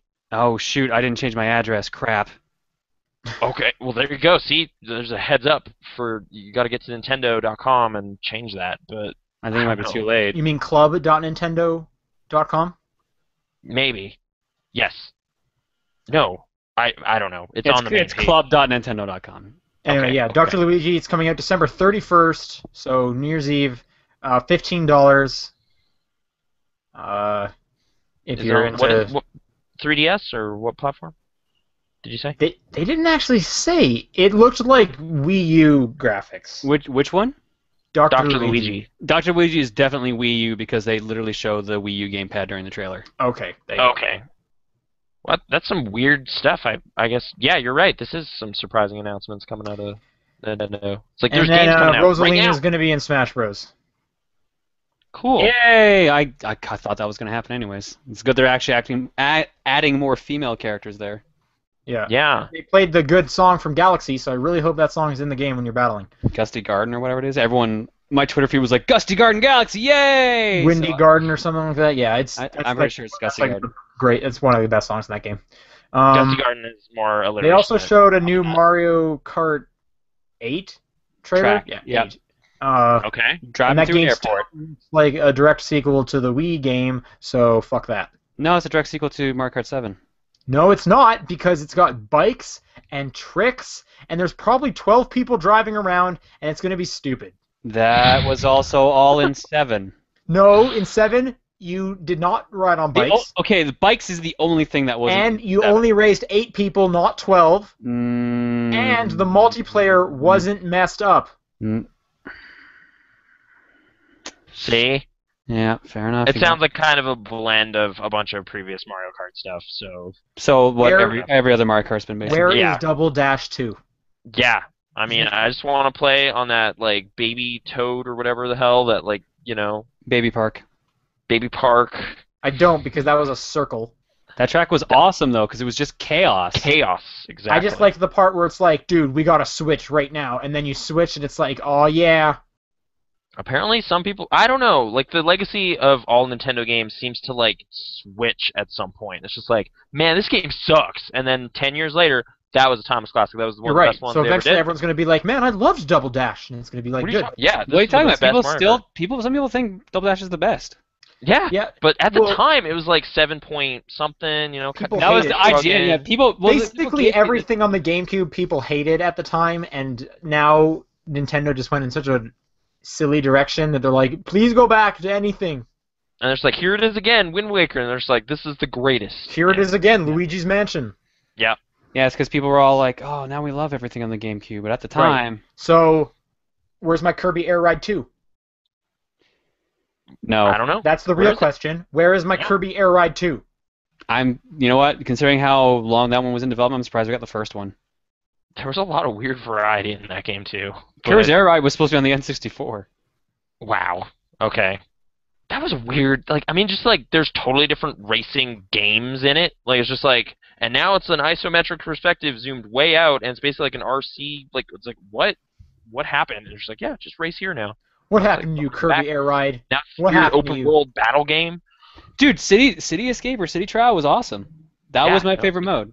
it's just weird. It's cool. It's just a really odd game. But Kirby, man, that guy can't hold back. Soul Calibur 2, best Soul Calibur game. Just gonna say it. Yeah, because Link's in it, and you can do the little thing where you jump over his arm and then hit him out of the stage every time. You just you jump over and then, and it's like a little quarter, you know. That's how I beat that game. I know the exact reason. Yeah. That one. Mm-hmm. Everything you said. You locked it down. Oh, and you get the fairy sword, and you just regen health. It's kind of broken, but yeah. Soul Calibur 2 in garage sales now. It's out there. Is that it for the Nintendo Direct? Was that all the? That was it. The lineup. That was it. Okay, that's a lot of stuff. This was last night, 2 nights ago. When did this happen, John? You noticed it. The Nintendo Direct? This was last night. This was this morning. No, the PAX thing, because we're moving topics. Oh, sorry. PAX thing was in fact last night. Last night. So, everyone's favorite video game convention that does the most controversial stuff. The GameCube version. Continued to do the most controversial stuff. Nathan, did you hear about this? As like the big PAX guy of us. Oh, Robert Koo. Like, what was controversial? I kind of only heard banter diversity about it. lounges. Oh. Okay. Did you not hear about this? I didn't hear about this. All right, apparently. here's the latest thing to be weird about, to feel weird about PAX about. Oh no. They released a press release where they're like, "Hey, we understand that games are for a lot of different people. It's diverse. There's tons of different people here. So we're going to set up rooms dedicated to those different people. They have their own space. And in these rooms, no one will be mean to you. These are the diversity lounges." That's kind of creepy. That's so weird. Yeah, like, it's just like, let's send all the criminals to Australia. Like, it's that kind of weird thing. Where it's just like, they have their own island. It's okay. We put them over here. That's a little weird. Okay, what was their justification for this? Like, what? Well, so just before we get into, because Robert Koo, the main marketing guy at Penny Arcade, did an update today. But just let's just stay at the press release for just a second. Yeah. Just kind of like, I don't understand how this is a good idea. Why don't you just say no tolerance to bullshit? Like, don't be bullying people based on any... Here's our rules. Be a decent human being. Like, how is that not a better idea than, we're going to make designated rooms for people of different... whatever. I mean, if it's like, we're going to make it an easy way to kind of find members of your peer group to kind of hang out with, like, but that's just the internet or whatever. Like, if you want to do a meetup or something, that's fine. Rooms will also offer literature so that people can learn about diversity in gaming. Who is doing this? Like, I mean, is it them taking this initiative? This is Penny Arcade. Okay, so it's not like it's kind of like a group that would normally have a panel are now going the extra mile, and they have like a thing set up, and they're like being more involved and kind of being part of this is Penny Arcade saying, this is how we're going to raise awareness about diversity. Okay. I don't even know what to make it. Like, this is the first I've heard of it, so I don't know. Yeah, it only, like, it was a document that leaked, like, yesterday, so. Like, is their heart in the right place? Is this just them being weird? Like, well, I don't so like I said, know. Koo put an update on their forums today. Mm-hmm. I read through it briefly, and what he was trying to say is he wants... It seems to be more of, like, they're leaning heavily on the, like, educating people on diversity, and less on the, like, we're trying to seclude people into these rooms. Okay. It just seems like, why, like, this just seems so weird. It is definitely a super strange thing in general, so. Like, what? Like, I just don't get how this is a better idea than just, we have no tolerance for bullshit. You know what I mean? Yeah. They probably thought at the time it wasn't going to be taken like that, or that they would be able to show it off better. I just think as a general idea, like, how is this, in what way is this a better idea than just having a no tolerance rule? some of the I mean in the post some of it sounds kind of positive. Like it's like we carved out an area these groups would normally have like a panel or a booth or something. Now they get free space in the convention. Not quite. Free? It says I'm seeing free, Not but quite. Well, okay. Now, okay. if it's a company that has a product to sell, they have to be in the main expo hall as is. Yeah. Then that's the only way they can get considered for the diversity lounges. But if they're a company that does not have anything to sell, if they're like just there for information, then they are allowed to have a free booth in the diversity lounge. Okay. It's kind of this is a little weird to me just because I mean in the last 2 years I've gone, we've attended panels that are about diversity. Like there's stuff about this there. It's just you kind of have to want to find it. Whereas this is like I don't know, kind of forcing the issue in a way that might make people uncomfortable on both ends. Like it's like you're here, we're gonna put us I mean he mentions like people feel like this is putting a spotlight on them, and it kind of is. Like it's like everyone has to walk through the diversity chamber to learn about it. Well, I doubt it's even going to be that. I'm thinking it's going to be somewhere off to the side, obviously. Just Yeah. I'm thinking the way the convention center set up, where can you put that kind of? And I was thinking, like, Mhm. let's say you're a bully. Why on earth would you go in that room ever? I guess, right? Like it's like I don't know. That's definitely a hot topic. I did not realize what this topic really was because I think I was seeing in retrospect blowback on Twitter, but I wasn't sure what the conversation was, so I didn't research. Okay, interesting. This is still developing, obviously. Is this for PAX East? Like that's the next All one coming up. PAXs. It's for all PAXs. Okay. Melbourne, Seattle, and Boston. So Seattle will be the first one. Or no, I guess East will be the first one. Yeah, so I'll get to see it firsthand in about 4 months. So you're gonna Okay. be our correspondent in the field. You're gonna check out I'm the gonna diversity hang out. I'm lounge. gonna hang out in the diversity lounge and then see how much people are protesting it. Okay. I'm gonna learn a lot about diversity that I didn't know. Like, did you know that there are different people in the world? Huh, I did. really? But I'm glad they're here too. Okay. I don't know. Can I play Mario Kart? Like. No, you have to play culture diverse Mario Kart. Oh man. What happens if I go to the diversity lounge and take a shit in it? Then you'll probably be kicked out of the entire convention. Oh, I'm pretty sure man. that's just in the PAX guidelines. Like, don't be totally. Don't poop Like, in what our is that? display areas. Yeah. Like, don't make a mess or something. I don't know what you categorize that as, but yeah, hygiene or something. Anyway, okay, interesting. That's my will protest to diversity. This is what I think. Hopefully that won't happen. But okay, yeah, PAX East, we will get a full report as it happens. If it still happens, for all I know, they might remove it because of the blowback. We'll see. I mean, they're trying to spin this positive. It's like, hey, the conversation's getting started right now. We're educating and celebrating. Like, I'm literally seeing that thing right here. But okay. Interesting. That's it for news, I guess. That's it. Is that okay? Do we have questions this week? We do. Yep. Okay. I will load them up in 1 second. All right, let's get ready for emails. Yeah. If you want to send actual emails, topdownperspective@gmail.com. We also have a Twitter account, TDP Podcast, and there's a Facebook page as well, which we already mentioned. And while you're there at the Facebook page, maybe click on that survey link. Just a little reminder. You could do that just for this episode, like get your vote in and stuff. Only this episode. But again, you have a few weeks to go. Yeah. So no rush, I guess. But just keep it in mind. Just like, oh, I better play Call of Juarez Gunslinger, and then I can decide whether that deserves a vote or not. Stuff like that. What's our first question? Awkward silence is actually the first question. I'm looking for a good first question. Well, it doesn't. It just needs to be the first one. It's okay. It's okay. Sorry to whoever's question is first now, because it'll make it sound like it's not necessarily the best, but it's probably fine.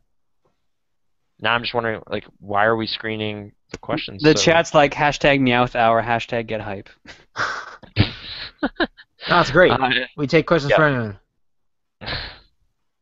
I'm just trying to go through. A lot of people are just talking about the survey. Okay, here we go. This one's from Wayward. Hey guys, what's your favorite Metal Gear game mechanic? Ooh. My favorite Metal Gear mechanic would probably be hiding in a box, or if that doesn't count, like chopping people's pieces in Metal Gear Rising: Revengeance. It's very Okay. cathartic. It's very cathartic. I'm gonna say like primarily the camouflage system in 3 I really like, but I actually like the menu and how you handle that stuff because they also have like you digging bullets out of your like arm with a fork, like just dumb character management screen essentially in that game. But I guess primarily it expresses itself in the camouflage and just the weird bonus camouflage. It's like I just have a Japanese flag on my face and it's not very good camouflage, but I look crazy. So that game's great. Metal Gear Solid 3. Check it out. I like the sword cutting in Revengeance as well. Nathan, wasn't it you who was playing that game recently? Yeah, I think it's in this pile right here. Did you play any more of it? I have not played more of it since the Saints Row 4 kind of thing took over. But I'm gonna play a couple more told, stages. I want you to fight that octopus lady. I'm told it's extremely short, so maybe I should jump back in, Yep. jam through it pretty soon here. And once again, Soul Calibur 2. Anyway. All right, next question. This one's on email. This one's coming from Cody. Do you prefer games that have a single storyline or games that have branching storylines based on player choices? The latter tend to have few pre-rendered cutscenes and several I should not have done that moments. I like single focus stories because then the writing can be sharper on it. But at the same time, I can appreciate games that give you multiple options. Great. Decisive John. Well, no, I'm saying I can appreciate that, but my preference is the first. Whereas I think my preference is the second, just based on how much I'm enjoying Spelunky right now. Because it is that, where it's just like, there is like just blocks of text in that game, very rarely, but primarily it is just weird stuff happening to you based on all of your second-to-second decisions. Like, it's just like, should I jump for that? Can I make that? Should I throw a bomb there first? Like, should I use one of my ropes? Like, just all these little things happening in the mechanics make that really cool. It's kind of why I was kind of digging what State of Decay was doing too, but I have to play more of that to understand how much is open and what is narrative and whatever, because they're kind of juggling those. But I like open stuff. I want to be in control of everything that's happening as often as possible. So, yeah.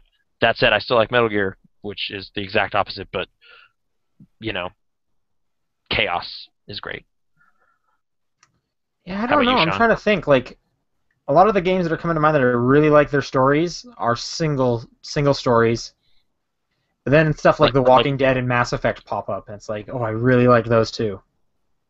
Where there's like written branches, and they try to write for the branch as much as they can, right? That's kind of its own thing. But, I thought that's kind of what we were implying. Well, it's kind of a hybrid, whereas like the way I was interpreting chaotic stuff was kind of like the open world, systems driven Far Cry 2 kind of chaos. But I guess are we focusing this on stories though? Yeah, but that is kind of the story, is the player driven story. But if you want to say like the player driven authored story, that's kind of a thing as well. That's Mass Effect, essentially, which is great too. I also enjoy those. I'm making it more complicated than the question person did. Yeah, I think you are. A little bit. Sorry. See, I don't know. I guess I don't have a preference. If there's a good story, I'll do either. So yeah. All right, this one's from Little Foo. Was there anything that you were hoping would be announced on this morning's Nintendo Direct that wasn't? Not really, because they kind of hit what I wanted. I wanted a new character announcement for Smash Brothers. I wanted the new game. They announced that a couple of them actually, or mainly just Hyrule Heroes or Hyrule Warriors, whatever. Yeah, they talked about Cranky Kong again. Yeah, well, for people who didn't watch the VGX, I was thinking about it today. VGX, this Nintendo Direct was basically what their appearance on VGX should have been. But then I realized I should have given more of that stuff to that like Spike or whatever, like drop some of this news. Yeah, there. like that even would have been like a half-hour segment though. Not even that. They had like it would 10 have been minutes. like if they announced Cranky Kong and Rosalina for Smash. I was shocked. Sure, that Smash is probably their one of most. these announcements. Like if it's like, hey, NES Remix, and then show that trailer on the stream, it's like, oh wow, weird. Like that would have been cool. Yeah, But like I think let's wait 10 days or whatever. Smash would have been one of their best bets to introduce something because it's like their best hardcore and like casual received series next to like Mario Kart. Yeah. And there's not really major announcements you can have for Mario Kart. It's like, oh, we got a new track. Oh, your bike can. There's a new item. Actually, I did, just in relation to VGX, I did see a news blurb today from Shack News, I think. That had over 1 million viewers, so they're getting ready for next year. It's going to happen. So, VGX 2, I don't know. Hooray! It would be X1, technically. Yeah, that show will return in some form, so... Hooray. Yeah, I don't know. Hopefully they'll improve. Whatever. Jeff Keighley is a dedicated person, so we'll see what happens. All right, this one just came in from John. It seems to be. Yeah. What movie actor/actress would you like to see in a video game? Like Ellen Page, for example. Okay. James Woods. Emma Stone. Ooh, dude, James Woods was in San Andreas, and he's fantastic. He's technically also in Kingdom Hearts because he's Hades. Yeah, he's done some good video game work already. But I think they're saying like the model. Like the character model is the. I just want a game where you play as James Woods. That's all I want. That wouldn't be bad. That he's an entertaining performer. Man, I'm trying to think. Who are some? Sean, do you got anybody? Or... Yeah. No. Okay. Here's one. The Rock. He already was. Yeah. That Spy Hunter, Nowhere to Run. Yeah. Which makes no sense because that movie disappeared. But well, they already have the game made, so they're like, all right, I know. Well, we can make the money back. That's like one of those weird things where like The Rock is on the box, and you're just like, why? Why does this? Oh, I did not know that. I haven't played any of the Spy Hunter games, so. Yeah. But okay, no, maybe he should return to. I mean, he was the top grossing actor this year. Did you see that story? I saw that. Yeah. Yeah, he's the winner. For what? For Fast 6 made like $800 million, and Pain and Gain didn't do too bad either. Yeah. Oh right, he's also G.I. Joe. Oh my God, he was in like 3 movies this year. I forgot about that. Yeah, I'm pretty sure he crossed the billion mark. Oh, and that truck driver one that I totally watched. I forgot watched about that too. What is that called? What's it even called? It's like his son gets involved in like crime. Isn't it like Snitch? Snitch. That's it. That is not a great movie, but it also was profitable. So. Someone in the chat, Evil Marshmallow, says Nick Cage. How did we not jump to that? How didn't we jump to that? It's true. Every now and then you gotta pick a different actor. I don't know. Yeah, I'm trying to think if there's. So like, why didn't that Prince of Persia game with Jake Gyllenhaal ever come out? Missed opportunity. It did. But it wasn't him. It wasn't based on him. It was. What? What are you talking about? What are you talking about? Forgotten Sands. No. But it didn't look like him at all. It looked similar to him. It was kind of a mix, and I thought he voiced it. No, I think that was actually the original voice actor from. Okay, they definitely based some of the likenesses off of Jake Gyllenhaal for sure, though. Really? Like you're saying, like his outfit or something was maybe a little movie. No, I think like his face. Like I think it was like it was like a hybrid. It was kind of a hybrid. Maybe in that kind of vague, like Nathan Drake looks kind of like I Nolan played through North that game twice. Okay. I heard it was a good game. It was okay. It was Prince of Persia. Yeah, it was alright.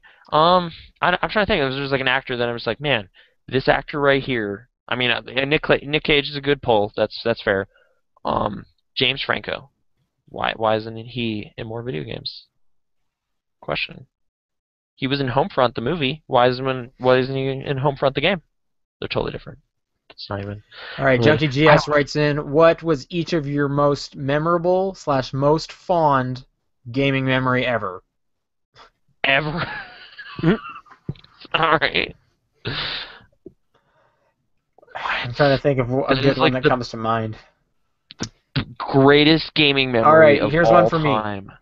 Yeah. Playing through Rock Band 2's endless set list on Expert, followed immediately by playing through Rock Band 2's endless set list on Medium without breaks to get the Bladder of Steel achievement, just to have someone accidentally hit the guide button 3 hours into the second go-through. Oh my God. We all went to bed because that was the most heartbreaking thing. I woke up early in the morning and recruited one person to start it with me. The rest of the guys woke up and we finished it. So I played through it, the endless set list, 2.5 times in the span of 24 hours. What is that, like 12 hours of Rock Band? What is that? I think an endless set list took around 6 hours. Okay. I did have a great, like, the first Rock Band came out, and I got it just in time for a New Year's Eve party, and we played it all night, and that was pretty awesome. But it was like that thing where you're, like, hearing Black Hole Sun, like, 60 times or something. Yeah. Like, it's just like, oh, I hate all of these songs now, I can never play this again. But If that I was hear a I Love great... Rock and Roll one more time, I'm going to stab my ears. Yeah, that was a good kickoff to that. That was definitely some good social gaming stuff. I'm trying to, like, I was just thinking about how, like, Mickey's Magical Quest, I had to, like, pause and go to sleep to play, like, to like, continue in the morning, because it's just, like, I'm so far in this game, I don't want to, like, lose all this progress. And then something happened the next morning where, like, the system got tugged or, like, reset or something, and it was just like, well, that was dumb. Like, just woke up, immediately ruined the thing we just did, and then it was like, great, that was totally garbage. So I don't know why bad memories are coming, but it was kind of fine. I wasn't, like, angry. It was just dumb. But man, I'm trying to think of, like, great moment. Like, do they want, like, the first time you beat this boss battle, you're just like, oh shit, that was so crazy. I killed Ganon. I saved everything. What? So awesome. Collect all these stars. Super Mario World, the first time you beat it. I don't know. I don't know. What do you got, John? First time you beat Pikmin 2? It's pretty exciting, right? That clearly happened to me. I don't know. I want to just make one comment back to our previous topic of Prince of Persia. Yeah. The game actually came out a week before the movie did. Yeah. So it's like in that exact. That's why that game came out when it did. Like maybe they put movie DNA in it, but I remember it was the same day that Alan Wake, Split Second, and another game, I can't remember what it was, came out, but I remember there was 4 games that day. oh, there was. Yeah, what was the game that like totally overshadowed Alan Wake? Red Dead. I think it was maybe Red Dead. I don't remember. Okay. This No, is no, wait, no. It couldn't be Red Dead. I think it was Blur. That was the 4th one. It Split Second and Blur were the same day. Yeah, so I remember 4 games man. came out that day. Alan Wake, Prince of Persia, Blur, and Split Second, and I picked up 3 of those games. Okay. That 2010 was a great year. It's just I'm trying to think. That was 2010, right? Alan Wake? Yeah. Okay. Then Red Dead was that year. It might have just been a few weeks later or before or something. I think Red Dead was very close to Splinter Cell Conviction. Okay. That sounds right. I mean, we were in the business at the time, so Yeah. we could All right, John, do you have a business. gaming moment? In the business of selling video games, but yeah. Red Dead was May 18th, 2010, which was the same day Prince of Persia came out. Okay. There you go. See. Weird. I don't know. Favorite gaming memory? That's way too big a question. Rock Band weirdness and Mickey's Magical Quest got reset, and that was terrible. But John, kind of do you have awesome. something that jumps to mind? Yeah, but it's not exactly the happiest thing. It's just kind of more of a cherished memory, I guess. Okay. One of my most cherished games to play is The Great Circus Caper, starring Mickey and Minnie Mouse, because it was the last game I ever got to play with my uncle before he passed away. So. I'm trying to think if there's. I don't know. Sorry to hear that. Yeah, it's just like, should I pile out? It's like, my uncle, who passed away, really liked Tetris on the Game Boy. So, I played that. So I just one-upped you. There you go. What are you going to do? Yeah, that weird. I didn't play it cooperatively or anything, but yeah, okay. Weird. Themes. Sad themes. Let's move on. Well done. Yeah. Have any of you guys tried playing League of Legends? Mm-mm. I installed it onto this laptop and never played it. So If not, what is stopping you? A bunch of my friends have been trying to convince me to play it. I just don't have the time. I just don't want to jump into a game with that much kind of depth involved. fair enough. Yeah, the competitive games isn't entirely my thing, but also isometric fantasy action games aren't really my thing either. So like there's no hook for me. Like it's like the Warcraft, Diablo, any of that is just like I don't care about those. So it's just like there's no window into that at all. Like I enjoy people's enthusiasm for it. Like I'll listen to Brad Muir talk about that on Twitter and like his guest spot on what was that podcast that Idle Thumbs did for a while? The Daily Dota. I listen to Oh, those. Okay. So I'll listen to people talk about that manner of MOBA thing, but I can't do that. I don't really want just to. have no So. frame of reference to what any of those words mean.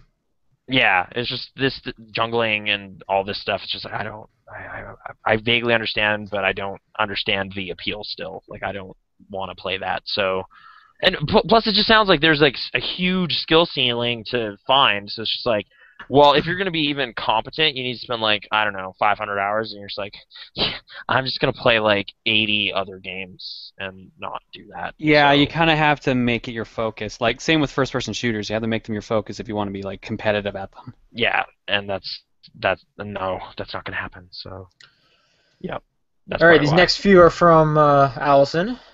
What toppings Mhm. do you like on your pizza? Pepperoni, ham, and bacon.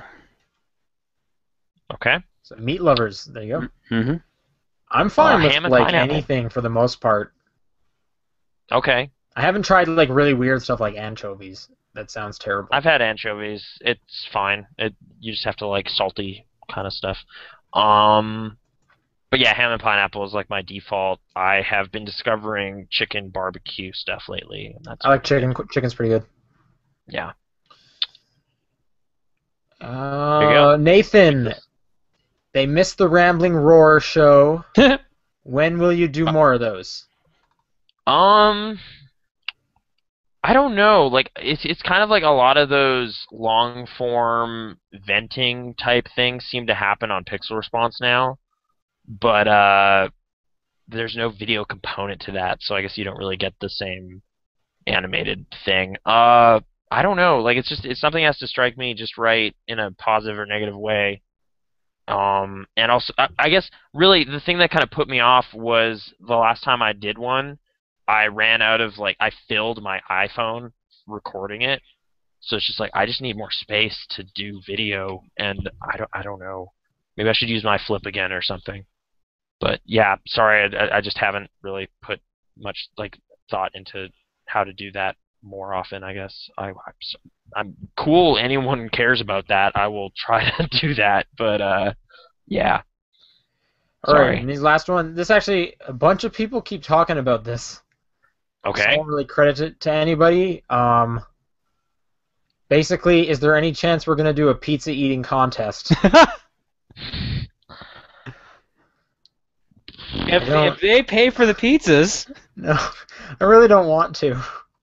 Yeah, like eat yourself sick sounds bad, like a bad idea. But I mean, we could also try like, hey, if we're gonna do a Sega Saturn meetup, we could also make a pizza party. And that's like Pizza party. We do need to best do a of both. Sega thing. oh, you're We right. do. We got to do part 3.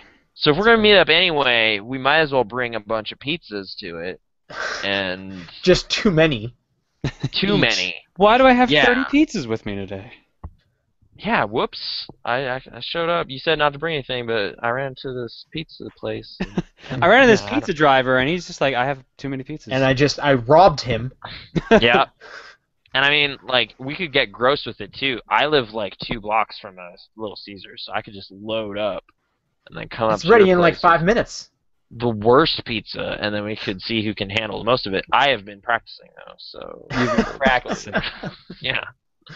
Little Caesars has helped us out a couple times. Yeah, okay. I don't know, maybe, but more importantly, we should talk about that Saturn thing at some point. Yes, we But, should. yeah. Maybe there'll be pizza there. Stay That's tuned. gonna do it for questions. Okay. Again, Top Down Perspective Gmail, Twitter, Facebook, voting on things. Games of the week. Let's do those and then close it out for this like 1 week before Christmas Eve. I don't know what you call that, but yeah. What do we got? Hmm. Saints, Flintstones? Saints Row 4. Saints Row 4. That's solid choice. I heard that was a game of the week last week. But Was fair it? enough. Well, it wasn't mine. I didn't play it till No, Sunday. it was mine. I gave- Oh, okay. Yeah. Anyway, okay. Sean, I don't know. What's yours, Nathan? it's. I mean, should I, it has to be Spelunky. It just is. I'm sorry. It is. The Vita version though, right. which is its own thing. You can get it now on the PlayStation Vita. It's really good. Next week we'll be having intervention for Nathan. I don't even know. Dude, I gotta get the Necronomicon. Like, I gotta get to the City of Gold, and then I can go fight Yama, right? So.